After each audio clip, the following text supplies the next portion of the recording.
Streetfighter Spec Sheet Shootout.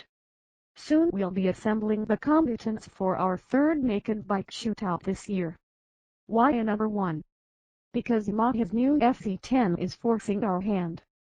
Our first ride review of the EC10 was published at the end of July, the mere week before our naked sports 6-way shootout hit the digital newsstand in early August. Prior to that, our 2016 Ultimate Streetfighter shootout between the two reigning kings of the naked bike world, Aprilia and KTM, was published all the way back in April, leaving the FC10 as written but not juxtaposed. So, as you can plainly see, we're professionally obligated to take a day or 3 riding Yamaha's newest naked and a few of its competitors through the canyons, maybe on a racetrack, possibly overnight somewhere distant with a nice view of the sunset from the seat of a well-stocked barn. I don't know, I'm making this up as I go, but it's sounding legitimate so far. Whatever we end up doing, the intent remains the same: find out how the new Yami stacks up against its naked competition. In his first ride review of the EC10, editor Troy C. of Hayden stopped short of making any predictions on how the Yamaha would stack up against the other 3 Super Street Fighters, but I'm confident it'll hold its own.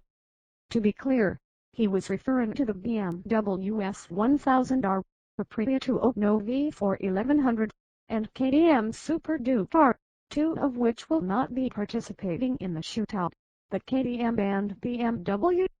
At $17,000 plus, the KTM's MSRP is too pricey for this shootout, and it's about to become obsolete because of an updated SDR being readied for launch early in 2017.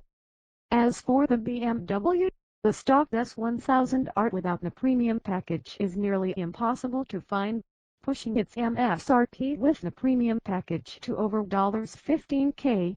And it is ready for retirement in favor of an upgraded version in 2017. So another shootout including the 2017 versions of the KTM and Aprilia is already preordained.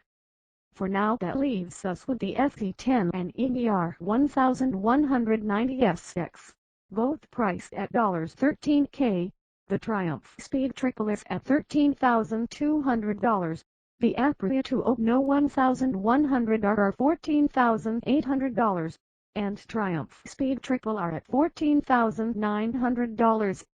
You may recall from our naked sports 6-way shootout that the Aprilia defeated the Speed Triple, but that test involved the upmarket 209 1100 factory and base model Speed Triple S. So this time around we're including the Speed Triple R and 209 1100R, which make even the playing field between those two. Looking at the spec sheet, we find the FC10 shares a similarly short wheelbase with the EBR, compared to the others. The EBR also has a similar degree of brake to the Speed Triple, while the FZ's is more in line with the other bikes. It's no surprise the 1190SX flicks from side to side with the greatest of ease. C. Hayden penned in his 2014 Brutish V-Twin Streetfighter Comparo. Even though we're bringing the base model 209 to the fight, the Italian V4 remains the odds-on favorite. At $14,800 it's the most expensive bike of the group, but regardless its price tag, we know from previous shootouts how damn good it is. With the upgrades the 2016 209 received, we couldn't even proclaim the mighty Super Duke R clear winner over the 209, the scorecard result a 0.1% difference between the two. The 209 boasts more horsepower than the other bikes, but its torque production is average, moving 2.9 pounds per horsepower, and 5.6 pounds per pound-foot keeps things about equal with the EBR, and a little better than the Triumph for Yamaha. Riding results between the 4 bikes should prove to be very interesting. For your perusal, the specifications of each bike as we know them. Each was weighed and dynoed by us, therefore providing real-world figures, not inflated claims from OEMs measuring horsepower at the crankshaft. Look for our full shootout report in the near future. Thank you for watching. See you next time.